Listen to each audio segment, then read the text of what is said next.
welcome to your Daily Writing Habit, episode number 497. If you're writing a book or thinking about it or trying to finish a book you've started to write or looking for ways to let more people know about your book, maybe, you are in the right place. Good morning. Happy Friday. I'm your host, Christine Whitmarsh, also known as Christine Inc. Each day, I'm sharing with you the writing habits I've learned over my 19 years as a ghostwriter, book coach, and author.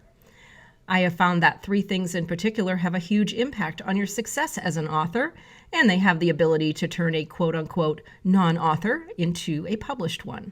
Those three things are writing fundamentals, productivity, and mindset habits. Here's today's quote. Clarity and simplicity are the antidotes to complexity and uncertainty. General George Casey. Well, once again, happy Friday. Good morning, everyone. Every Friday, I answer your frequently asked questions, whatever book-related questions are on your mind. And here is today's question. What would you recommend as the very first step in developing a new book idea? And that's a really good one. I love developing new book ideas. That's, for me, some of the most fun in the entire process. And of course, there are quite a few steps in doing this, but I hear what this person is saying. They want to know the very, very, very first one. Totally get it. All right.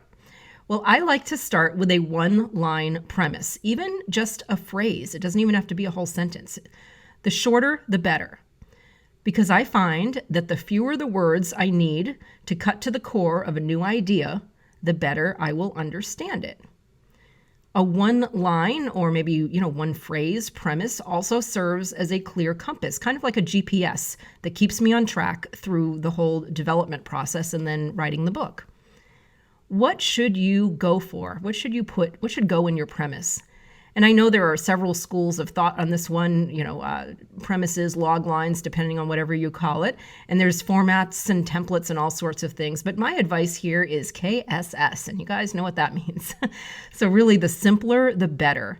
You're not trying to win any writing awards through your premise, and most likely nobody else will ever lay eyes on it, unless it's like really good and you want to put it in your back cover copy later. But most of the time, nobody will ever see it except for you. So this is for you.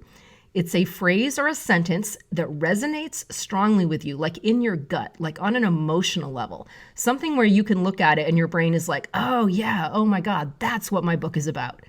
And get total clarity. And it might not even make sense to anybody else because it could be a phrase that only makes sense to you in regards to what your book is about, but anybody else would be like, I don't know what that book is about.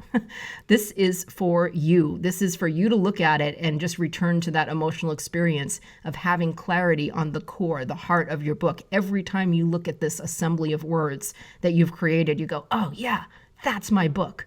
That's the excitement of a really good premise.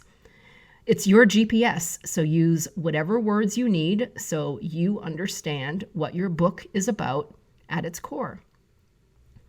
And thank you for that question, and please feel free to submit questions to me through my website, christine-inc.com. Let me know it's for the show, by the way. If you just send a random question, I'll probably just answer it for you.